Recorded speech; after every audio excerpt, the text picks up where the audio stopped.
Glenn, thank you very much indeed. Good evening, ladies and gentlemen. I'm sorry we're starting just a few minutes late, but I think you're in for a real treat this evening because we're going to have a long, lengthy and detailed discussion with one of our country's most controversial, engaging and entertaining producers of documentary films.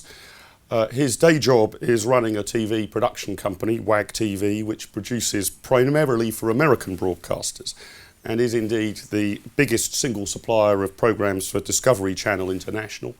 I also discovered earlier today they make programmes for the Military Channel. If you have not yet watched the full series of Nazis versus Aliens, I commend it to you enormously. But on the side of his day job, our guest tonight makes films calculated to enrage Hampstead intellectuals and socialists at both ends of the political spectrum.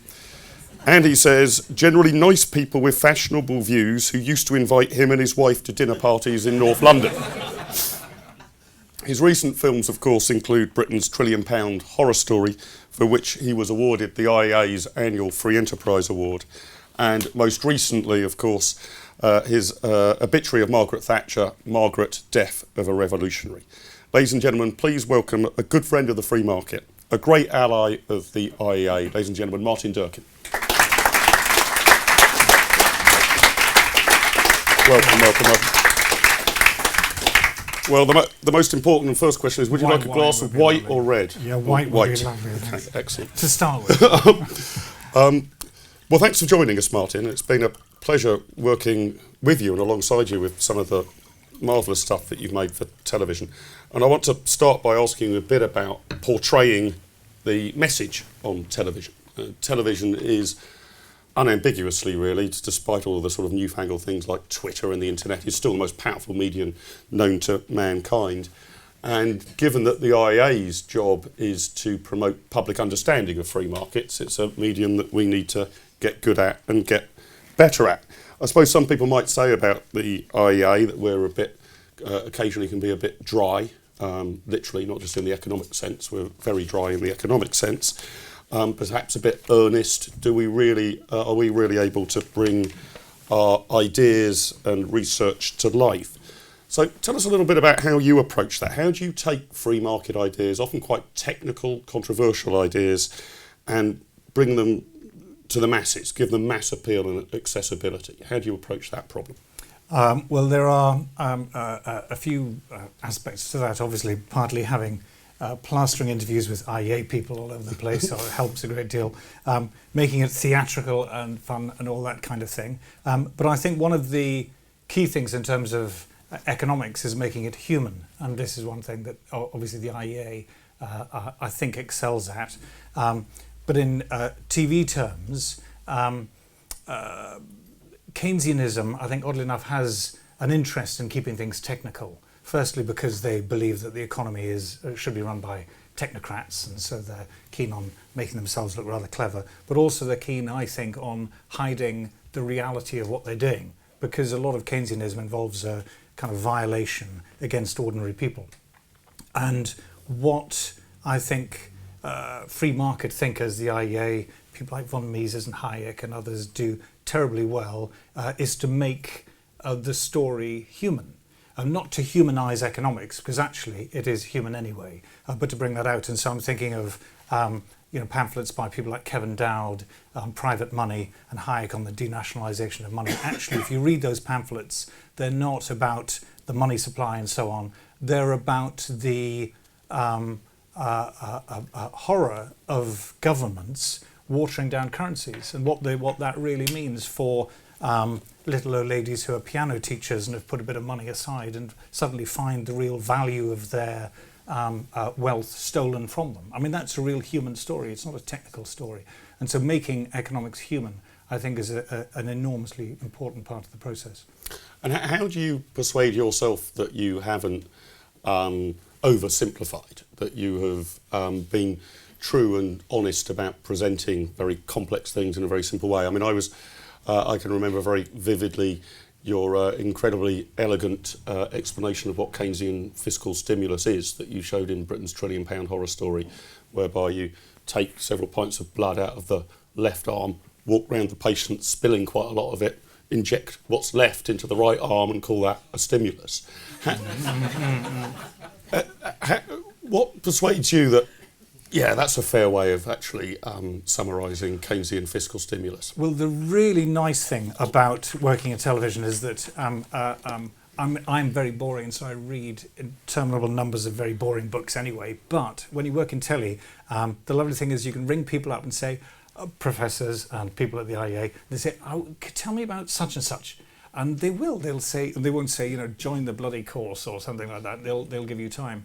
And so talking to lots of people who are supposed to know what they're talking about and running ideas past them is a good test, including ringing up Keynesians and talking to Keynesians. If you talk to the other side and then you run an idea past them and they are completely flustered, then you know that you're on sure ground.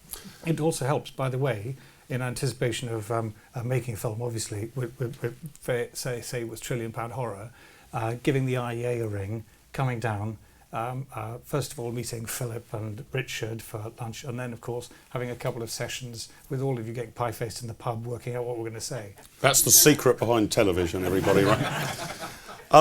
Have you found, with regards to economics, that the adage that it's the dismal science is true? I mean, my parents said to me, I love watching Martin's documentaries, they're accessible and entertaining, but bloody hell, they're depressing. They get angry, and it just seems to, you know, are you really telling a bad news story or a good news story? Well, I tried to sort of turn it into a good news on. In £1 trillion, we ended up in Hong Kong saying, and I remember a sync bite from you saying, actually, we could turn this round really, really quickly.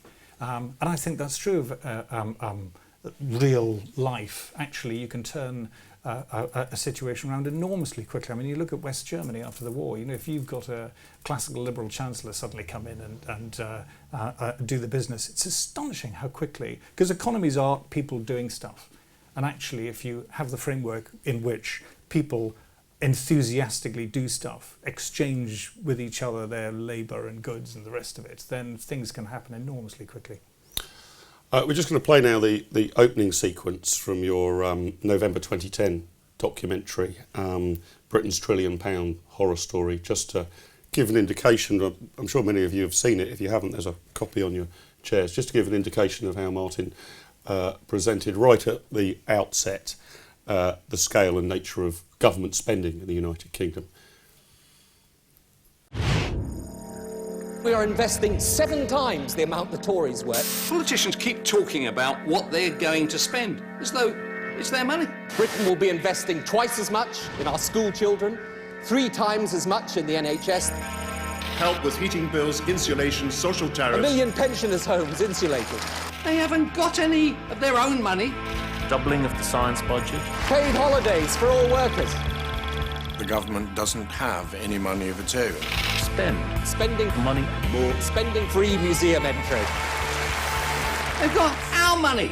It's not their money.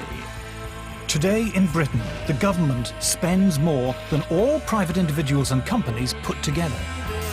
They spent like there was no tomorrow. 350,000, a million. 1 million. 34 million. You spend like that, eventually there won't be. The last government tested to destruction the idea that more spending was the answer. Today in Britain, the public sector is bigger than the private sector. Thank you. It's absolutely enormous, the size of the state now. I've got £90,000 in my pyjamas. George Osborne says his cuts will save Britain. We will make sure that the financial catastrophe that happened under the previous government never ever happens again. There's nothing quite as wonderful as money. But in the next 5 years, annual government spending will climb from £697 billion to £757 billion. There are areas where more public money could usefully be spent.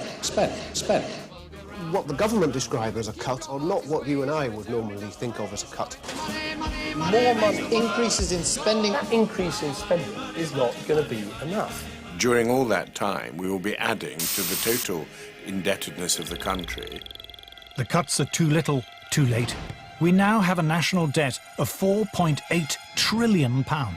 The figures involved are mind-blowing. That's £77,000 for every man, woman and child in the United Kingdom. The government is borrowing money from people who haven't even been born yet. As much as children depend on us today, we are going to depend on them for far longer. You can easily get into a situation in which the indebtedness of the country is growing exponentially and uncontrollably. That's the kind of spiral that leads to national ruin.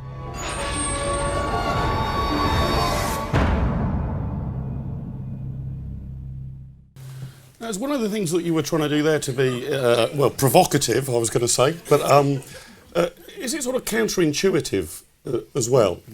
I mean, you very elegantly show there that politicians just always seem to be wanting to ban the podium with, you know, more cash for this, more cash for that. But isn't part of the problem that, without seeing that 2 or 3 minute clip, that most people consider spending to be automatically good? I can remember a couple of years ago being on the BBC and the interviewer said to me, so Mr Littlewood, who do you blame for the cuts? I said, that's quite a difficult question because there aren't any cuts to speak of, and if there were any, the person responsible for them should be applauded, not blamed. But the starting point was that spending was good. Would you agree with that? Yeah, I think that, I don't know whether everyone thinks that. I think that the media thinks that. The media, television media, is dominated by the BBC very much.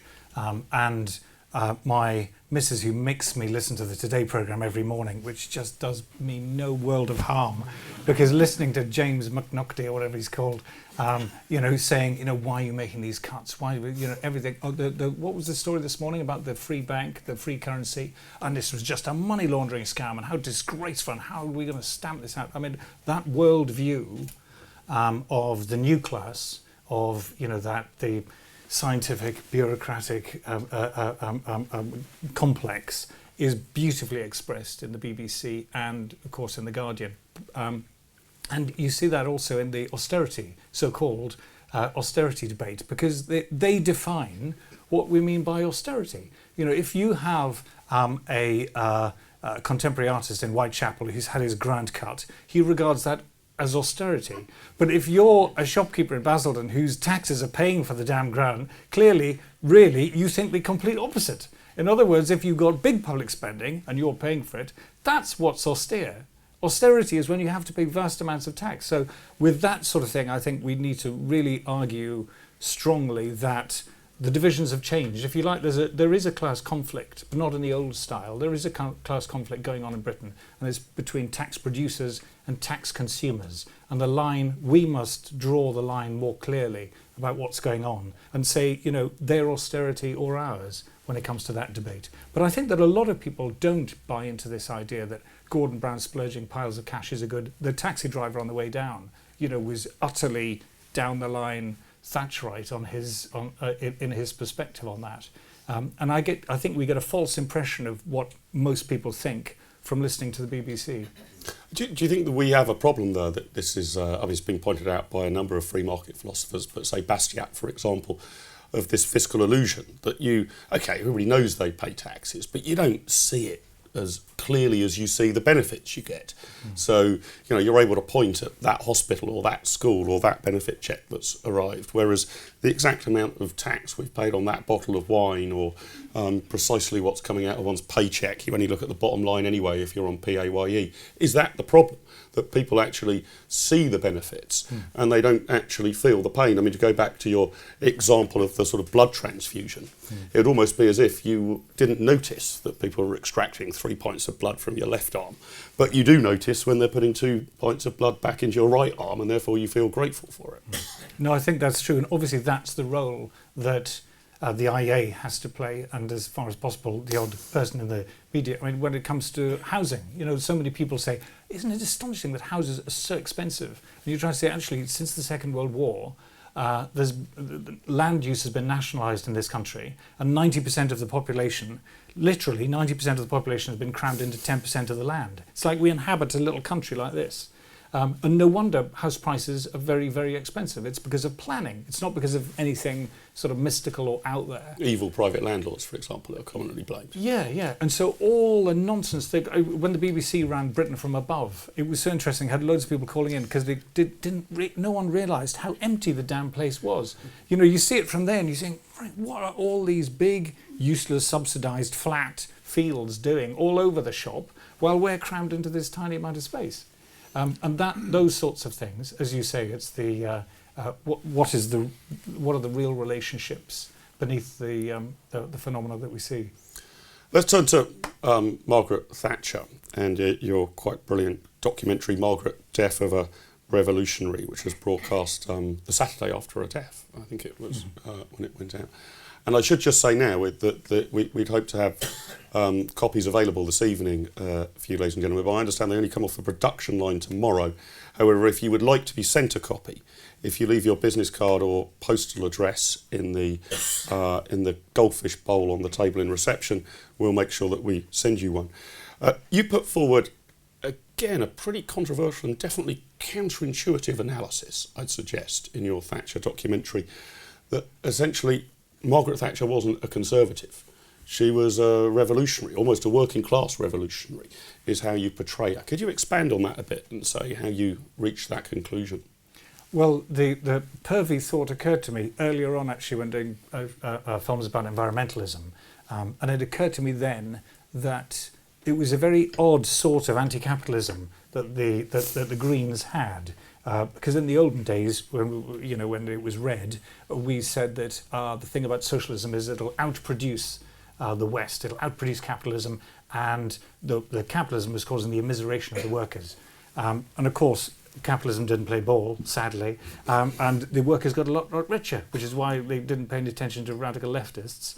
But the new green anti-capitalism wasn't like that at all. They didn't want to produce more. They were complaining that things weren't expensive enough. And people were consuming too much. People in the West were consuming too much in a vulgar way, and the people in the third world really could not, for the sake of the whales and what have you, dream of aspiring to our lifestyle because the Earth, Gaia, won't cope with it. So they were anti-consumption. And the sort of consumption that seemed to offend them the most was mass consumption, mass production and consumption. So they didn't mind Persian rug shops and vintners and cheese shops. It was Tesco's and IKEA. And the very things that had made ordinary people benefit under capitalism. And then there's sort of pennies slowly dropping to me, and I think actually ordinary people benefit from capitalism. And these people are against ordinary people benefiting from capitalism. And there is a kind of posh anti-capitalism going on in the Green movement and elsewhere. And actually historically it goes way back to the origins of capitalism. And then the Thatcher came along, and of course it was from discussions with you and me. It's nice that you claim innocence. Where did I get this idea from? Because obviously we drink the whole time.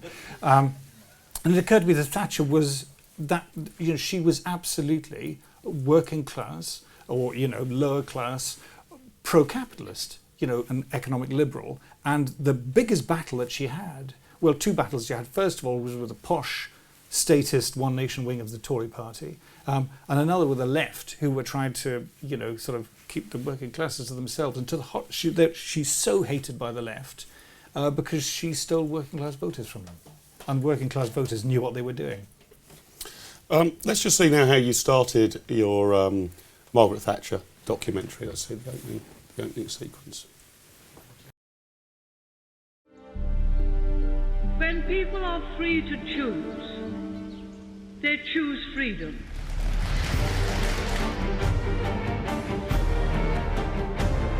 She was in the business of liberation, the liberation of the proletariat.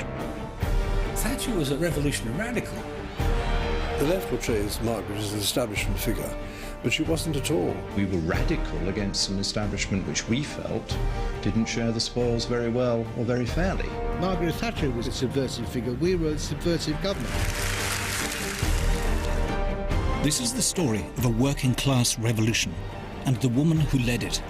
Working class people were moving up the ladder. Suddenly it's guys coming in from Essex, not people coming in from Eton. Free market economics has delivered prosperity on a mass scale that is unprecedented in human history. Cortina man, Essex man, you name it. She understood their aspirations. And yet, we're accused of looking after the rich was exactly the opposite of what happened. This story is about how Margaret Thatcher stole the working class. What really annoys people on the left is she started converting who they thought were their own people.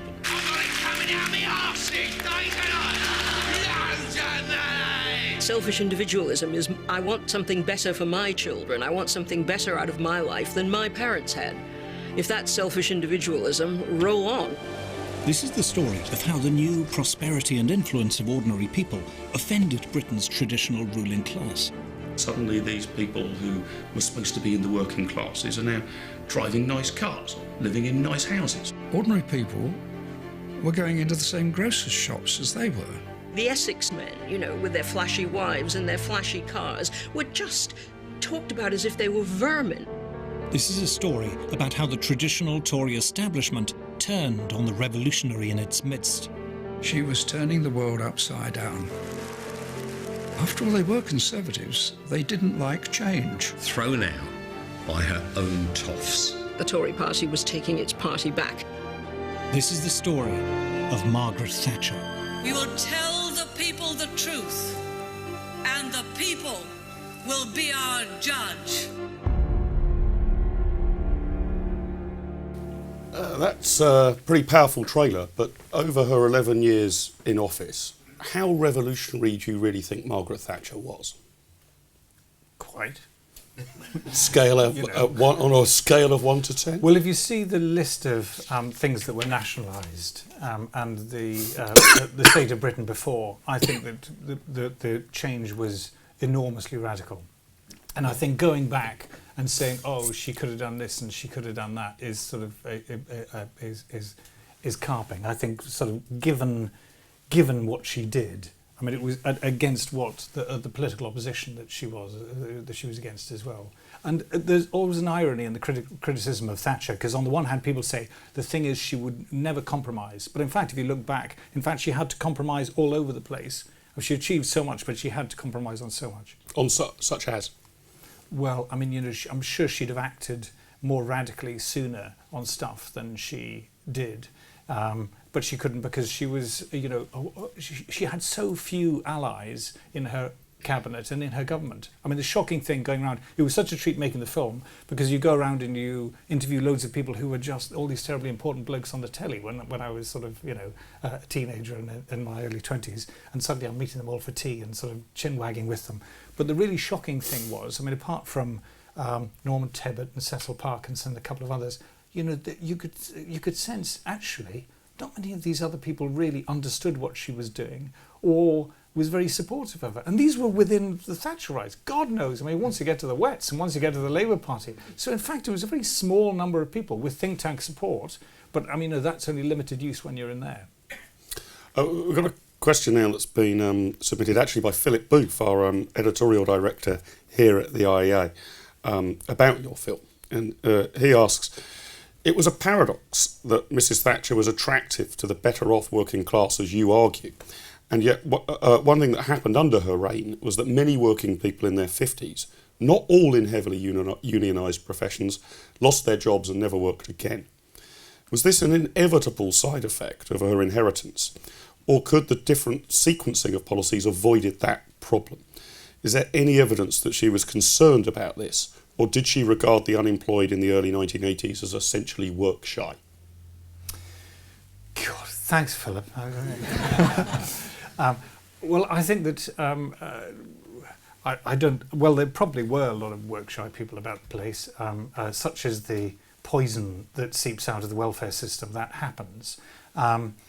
But I think the trouble is, in order to really stimulate the economy, as I'm sure Philip would be the first to say, is to reduce taxes enormously, to shrink the state enormously, and to stop welfare being a gravy train that you can just stay on indefinitely. You know, with those things, and not to have minimum wage policy, or you know, those things are needed to really kickstart the economy. I don't think I'm sure she would have done that if she was given a free hand. She met with you guys, she met with Hayek. Every time Hayek was in town, she had a private dinner with him. A bit of a restaurant was sort of cordoned off. She obviously knew the arguments terribly, terribly well. And I believe would have followed through with very many more policies had she been able. But I mean, she's unjustly attacked for lots of things. People say Thatcher killed manufacturing in the North. Socialism killed manufacturing in the North. Manufacturing was doing brilliantly in the 19th century. We were the workshop of the world. And then they started enormous government intervention in the economy, really from the First World War onwards, 1913 onwards.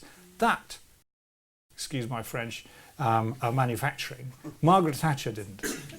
But if she has the legacy that you claim she has and was an incredible force for good, why 23 years after she left office, when she passed away, why does she still divide opinion so much? I mean, it seems to me historically that most successful revolutionaries are highly controversial perhaps at the time, but latterly are looked upon as great heroes. I mean, if you say, Abraham Lincoln was a president who was highly controversial and divisive at the time, but now in America you would be frowned upon if you said much of a bad word against him.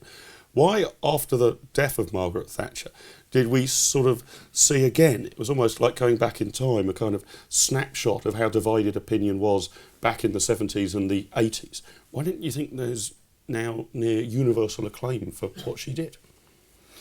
Well, I think. Well, I was going to say I'm not sure how much we expected a real big kicking for the film because obviously it was very pro-Maggie. But I was astonished that I didn't get it at all. In my sort of relations in the Northeast, I thought, oh God, this is going to go down really well. And my radical, ex-Marxist lesbian sister, who used to be in big flame, I thought she's going to give you a right old kicking for this. But in fact, she said, well, you made many good arguments and things like that. And so I'm thinking, God, this is amazing. The ground has shifted a bit. But I think in terms of attacking her for not doing more is churlish. That it's not that we didn't need Thatcher; it's that we needed 2 Thatchers. Or 3 Thatchers. We need more people who are prepared to say what they think. She didn't care. She didn't care whether she was popular, and she was rewarded with popularity. She said what she thought, and and she wasn't entirely naive. She tried to get away with stuff, but there were obstacles. What do you think she got wrong? I mean, for example, she was if you like, an early adopter of global warming theory, although latterly in her life, I think she became enormously more sceptical about it. She was initially an enthusiast for the European single market, although latterly in her later years became much more sceptical about it. You don't focus particularly heavily on your programme. In fact, I don't think you mention it, the poll tax. What do you think her blunders were over 11 years in office? Not areas where that she necessarily had to compromise, but things that she just simply got wrong. Well, the poll tax, I think, was a tactical error. I think global warming, I mean, I do feel for her because she's sort of in this strange world where everything is going around her. The communism is collapsing and all that sort of thing. And then she's got Crispin Tickell weaseling his way into the office and saying, "Oh, you did chemistry. There's something that might interest you, something global warming." And the good thing is, it's anti-coal and anti-oil, and you've got trouble with the miners and you've got trouble with OPEC. Just sign this here. And she's saying, yeah, whatever. The communism is collapsing over there. And so she does that. Or the poll tax. She wants to stop local governments spending other people's money. Yeah, she wants to stop this abysmal abuse of democracy that goes under the name of local government, and she's trying to work out a plan. And she gets opposition to, because poll tax was a tactical error, but effectively the intention was good behind it. And she gets stuff wrong, but I just think, who am I to criticise? I mean, I get wrong running WAG TV, so tra-la-la, she got stuff wrong. It happens. Of course, under Margaret Thatcher, the size of the state tended to be falling as a percentage of GDP, as a proportion of national income. State spending in real terms was still edging up, and that leads me to the next question we've received in from John Moynihan, who's here in the third row today, from PA Consulting. What does Martin think the optimal size of government should be as a percentage of GDP? There you go, easy question. This is I was thinking about this earlier today, and it occurred to me that, what is an ideal size of the state? And I think it's 0. It's absolutely nothing. And then that's the ideal. All right, but we're going to have a couple of coppers, and maybe maybe 3 coppers, and then you build up from there. But constantly, the pressure ought to be 0 really ought to be where we're at. And I'm reading recently in one of Matt Ridley's books about merchant courts that they had in the Middle Ages, where merchants would, if you have a scallywag merchant that's not paying his bills and abusing contracts, they'd have courts and they'd just send him to Coventry. They say, we're not going to deal with you. There was no state imposition, there. Effectively, you had a global trading system which was, compared to what went before, fantastically successful, and there was no policeman. There are all sorts of areas where there are no policemen, and suddenly you think it can work. I remember when I was at the GLC, worked at the GLC in the Economic Policy Group. When Margaret Thatcher was abolishing the GLC, I remember all the leftists wondering about saying, well, I don't know, this is a really foolish thing for her to do, because obviously London's just going to collapse. We'll wake up tomorrow and it's going to grind to a bloody halt. And sure enough, she just abolished the GLC, and the sun came up, and the buses still drove, and everything still worked, and there was no difference whatsoever. So my optimal size is 0.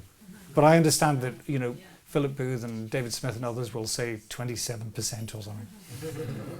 You'd settle for that. That would be a marked improvement. 12%. 12%. There's a compromise between 0 and sort of 25. It was about 11% throughout this sort of much of the latter stages of the 19th century, and we seem to be doing rather well then. We did a thing in £1 trillion where because everyone says, we'll get rid of these essential services. So we got a tube and we got red liquid, and we counted up all the coppers and the prison warders and the nurses and the doctors. And obviously there's debates about whether the state should be employing doctors and nurses and all the rest of it. But still, out of a total of about 7-point-something million public sector workers, the hardcore that people think, they're the frontline workers, came to, I think, just under 2 million. So, all the others are sort of global warming liaison officers and things like that. Just finally on Margaret Thatcher, say a little about how do you explain her downfall? And we saw in your opening clip that the suggestion was that this was the sort of old guard of the Conservative Party, taking back the party, getting rid of this revolutionary radical. Do you think it really was that, or had she become too arrogant and drunk on power? Was she making too many mistakes? She'd certainly lost some popularity by the time that she was removed from office. I mean, nobody knows, obviously, what would have happened in the 1992 general election had she stayed on as Prime Minister and leader of the Conservative Party, but definitely at the time of her removal, she was not an idolised or popular woman. Tell us a little about what you really think motivated her removal from number 10. I think if you have an isolated individual trying to do everything that she was trying to do with shifting and not very reliable support immediately around her, huge opposition from the new class, from the civil service and all the intelligentsia who loathe the market, all of that. And then, support from people in Basildon, but sadly the ordinary people in Basildon are a long way removed from the editorial offices of the newspapers and so on and so forth. I mean, I would be amazed if she didn't become slightly unhinged after 10 years of trying to fight the battle that she was trying to fight without the support that she should have had. I'm sure if I was her, I'd have been barking. But I think she did brilliantly well. And feel terribly, after making the film actually and talking to all the people and sort of reading all the books, I just feel terribly sorry for her and terribly admiring. And then I did say finally then, but finally, how would you assess her legacy of 11 years in power? How much of it do you think is still stuck and is with us in 2013? How much of the undone work might other people pick up the baton on? What was your assessment of Margaret Thatcher's legacy now, some considerable period of time, long after she's left office, 23 years after leaving office and more than 3 decades after becoming Prime Minister? Well, because there wasn't another Thatcher, anyone that strong and that ideological and that determined, obviously we ended up with the Labour administration with no one saying anything when huge amounts of debt were being ranked up, when all of those abuses, now clear abuses, were happening. Where were the voices of opposition, apart from your good selves, of course? But even then, not loud enough during those years. So, sadly, much has been undone, and the second revolution is needed, and I suspect that's why Nigel Farage and UKIP are sort of picking up a bit of business. Okay, we're going to take a commercial break now. Well, not really a commercial break, but we're going to play a clip from your Thatcher documentary, which pretty much doubles as an advertisement for the Institute of Economic Affairs. So.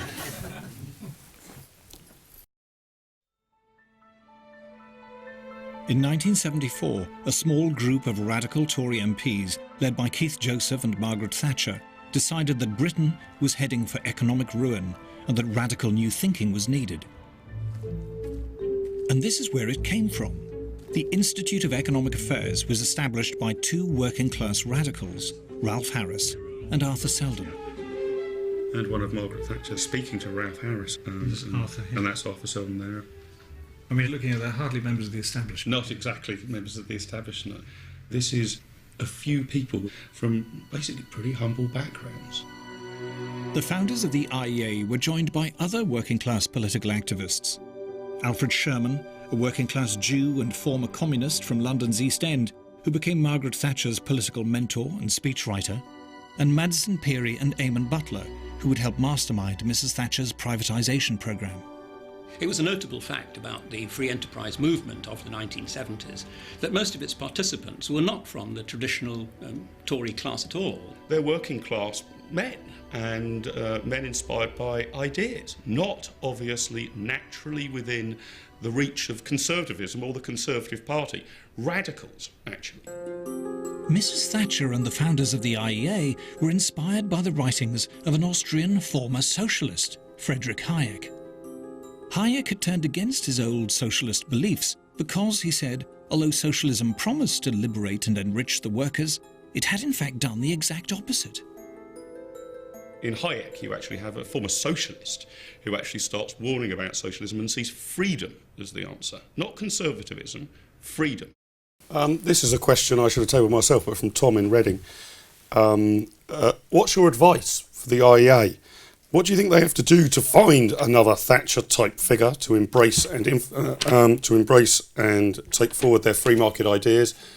Did they just get lucky and fluke it in the 1970s? Cool. Advice for the IEA? What, from me? Yeah. I'm not sure. I think the IEA doing a really sterling job. I think the problem is when you don't make a loud enough noise, when you're not clear enough in your message, and when you're not radical enough. But I think at the moment the IEA is doing that very, very ably, as is evidenced by the fact that you're plastered all over that film. And I did count, in fact, the airtime in Thatcher, and I think you are the biggest single interviewee, which, given the fact that you never met Margaret Thatcher, and your only political involvement seems to have been with the Liberal Party, is a bit rich. But, well, that just underscores the importance of taking out TV producers for beers and making sure you pick up the bill yourself. But do you think the IEA's approach is basically the correct one of spreading research, pretty serious research? I mean, it's academically rigorous. It's sort of aimed, I guess, at the intelligent layman rather than necessarily always at experts, and sort of hoping that people pick it up. I mean, Hayek's whole theory was that free marketeers need to sort of win the battle amongst second-hand dealers in ideas. We need to get these sort of research papers and pamphlets written, distributed to those who might be able to promulgate them further, you being a clear example of that. Is that the right strategy for the IEA to follow? Do we yet need to worry too much about being loud? We can count on people like you to be loud, can't we? Oh, well, I think you've got to do a bit of both. I mean, the IEA has been involved in my political education, quite a long way back when Roger Bate and Julian Morris was here. I remember doing a series for Channel 4 called Against Nature, which is about environmentalism, and they were very good at sort of taking me to one side and showing me the ways of righteousness and introducing me to the right people and telling me what I thought and things like that. And that sort of has continued a long way through. And so recently when I was on Moral Maze, in fact, I can see Richard Wellings right at the back there. And the first step when I'm asked on Moral Maze is to ring Richard and ask him what I think. And then he tells me. And then I add a few gags, and then that's the line, which... I do much the same thing, actually. Yeah. But I think that, and I can mention to you pamphlets that have had a huge influence on me, like David Smith's Living with Leviathan and Patricia Morgan's stuff on families, Dowd and Hayek and Evans on planning and various things which have just hit home so strongly. Because actually, I think there's something rather odd about the IEA, because it looks very proper and formal, you know, on the cover, and then you open up and this stuff is explosive. And you've usually got that intro from Philip Booth, which says in this pamphlet, warning, you are going to be told, you know, buses should be banned, sausages smell of cheese, or all the sort of things they're not going to argue that. And it's sure enough that they do. So there is that sort of sober suds exterior with a rather explosive content, which you do. But I think there's also, now, television is kind of weirdly, the ground is shifting so quickly with the internet that there is a sudden really exciting thing happening where the gatekeepers are dying off. The BBC, thankfully, is just dying. The BBC needs to be abolished so much. I mean, that is one. That BBC is the great Satan, really. But you know, things are being shaken up like that, and we've talked about what can be done with the internet and all that sort of stuff. The ground is changing, and I think the IEA has changed with you taking over as well, because it used to hide its light under a bushel a bit. I've never been accused of that. You are a human megaphone, so that's kind of. What you've just said about the BBC, brings me onto a couple of areas in wrapping up that I wanted to ask you about the future and whether you're a sort of an optimist or a pessimist. And firstly, looking at the future in terms of spreading free market ideas. I mean, I can tell you, working for the IEA, and I'd imagine you feel this when you're making some of your films, you sometimes feel like a very lone, radical voice with huge ranges of interests in the media ranging against you. I mean, I know that those on the left often sort of criticise, you know, it's terrible that Murdoch owns Sky News. This is a microscopic fraction of broadcasting compared to the BBC. How big a problem do you think the BBC is? I mean, do you think it is as biased as you just implied? And how big a problem is it isn't? And do you see that changing, cracking? Do you really see the corporation being dismantled? I mean, my riposte now, which I stole from somebody, I stole his gag, was if I'm ever on the BBC and they say that we're now joined by Mark Littlewood from the right-wing think tank, the Institute of Economic Affairs, I always say what a pleasure it is to be at the left-wing BBC, and then carry on with the interview. How big a problem do you think the BBC, or pick any other media outlets you care to, how big a barrier are they to those of us who are seeking to spread the free market message? And how big a barrier will they be in 10 years' time? I think that at the moment they're a huge barrier. I remember asking, there was a friend-ish of mine, Adam Camp, who's a senior exec at the BBC, you know, Adam, are you ever going to take one of my films? And he just burst out laughing and couldn't stop laughing. He couldn't even answer. He was so entertained by this question. The very idea that they would take a film that was radically sceptical about global warming, or, I mean, any of the range of things was just ridiculous.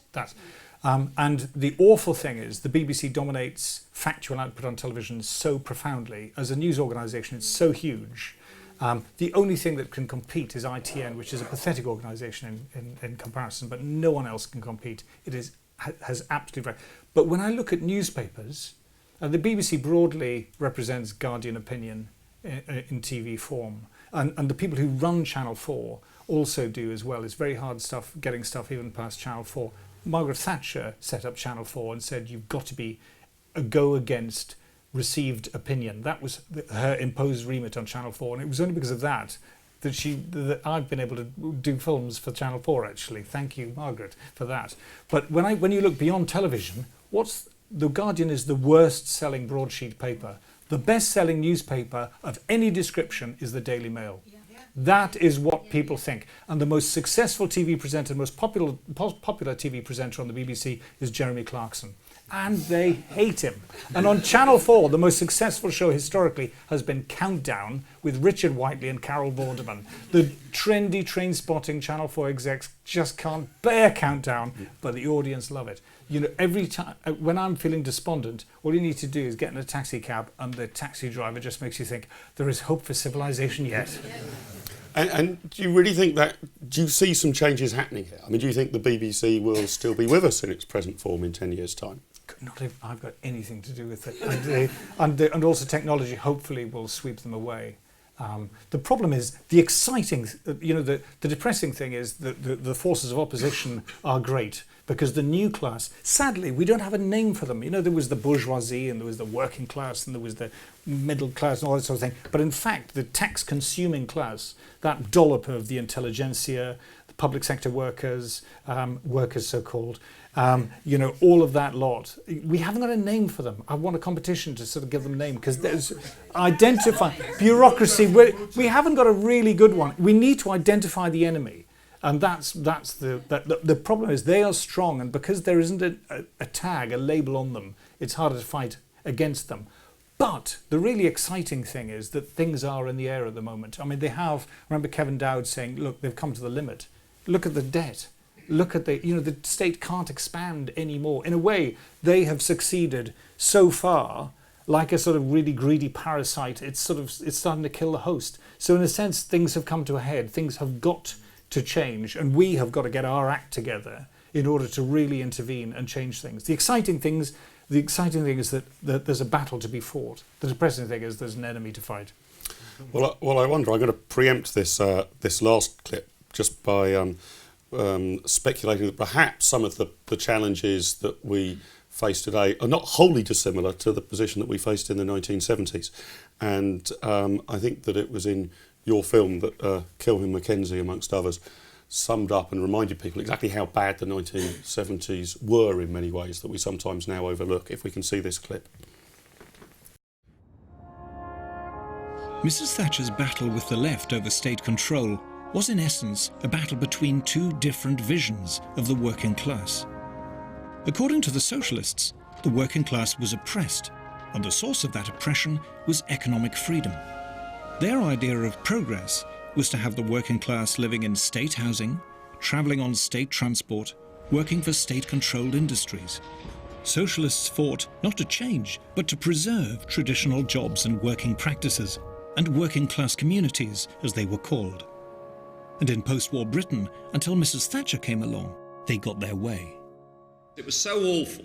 You weren't going anywhere. Your parents lived in a council flat, you were living in a council flat. You had a crappy job, your parents had a crappy job, you were going to have a crappy job. Your parents had a crappy car, you're going to have a crappy car. Your kids, don't worry about that, they're going down the same road. We were basically North Korea, but without the hope.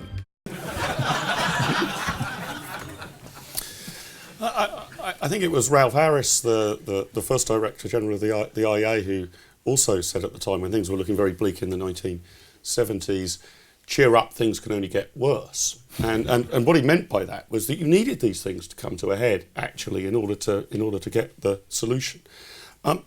Setting aside what might happen in the media in terms of spreading these messages, what do you actually think is going to happen to the United Kingdom over the next 10 or 15 years? I mean, are we now in such a state that taxes are so high, regulations so high, that there is going to be another Thatcherite backlash? Are we ever going to aspire to organise our affairs in the sort of way that a country such as Hong Kong, that you highlight in Britain's £1 trillion horror story, does so? Have things got to such a low ebb that we might now actually see them change around in the United Kingdom in the next 10 years, or do things need to get still worse? Well, the exciting thing is that the sands are shifting a bit, and the success of UKIP, I think, is really exciting. I feel slightly depressed on some of their lines on immigration, which is a bit sort of backward, but understandable in parts. I think the trouble with immigration is that the unspoken problem, in a sense, is the welfare state. America had a fantastic system where they would accept absolutely anyone, but they had to look after themselves. But if you have a system where so much of education and housing and so on is provided by the state, effectively, when the state produces anything, it forms queues, as we know from the Soviet Union. And if there's one thing the British can't abide, it's people pushing in at queues. So I think that, in fact, what is often portrayed as Britain as being intolerant, because I don't think that's true. I think British people, by and large, are enormously tolerant. I think it's not that the British hate foreigners, it's they don't like queues. But that immigration sort of policy thing aside, I mean, it's really interesting what's happening at UKIP. My hometown, South Shields, voted for UKIP. They would never have voted Tory. And a lot of the UKIP people are sort of quite liberal and classically liberal. So that's all quite exciting. I wonder whether we shouldn't destroy the Tory party. That might be the next step. You think that might have to happen before there's a future? Well, I mean, you wonder, because for people who want to shrink the state to 13%, that's not what Cameron's arguing. Even without Clegg, that's not what Cameron's arguing. And you wonder, you know, who do you vote for? Who do you vote for? The problem is they'll vote for Miliband, so you have to sugar up the Tories. Well, there you go. I hear there's going to be a complex psephological electoral tactical argument over it. And for yourself, Martin, you brought us the Great Global Warming Swindle, Britain's £1 trillion horror story just a couple of years ago. Most recently, Margaret, death of a revolutionary. What's your next explosive, controversial, classically liberal free market television project going to be? God, Don't say Nazis versus aliens. There's a really interesting story there. No, I don't know. As it happens, I'm meeting Nigel for tea on Sunday, but I don't know whether a film on that will be the next move. I don't know. Well, ladies and gentlemen, thanks for being with us. I hope you'll join me in thanking Martin Durkin, not just for all of the work he's done over the years in spreading the free market message, but for a most enlightening, entertaining, and I'd even say encouraging discussion that we've had this evening. Martin, thank you very much indeed. Thank you very much.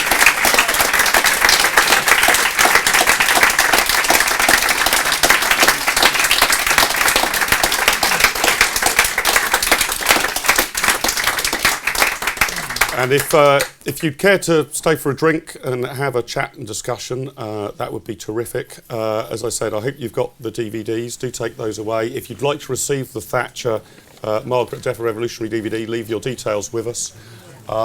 Thank you very much for joining us, and please do stay for a drink. Many thanks.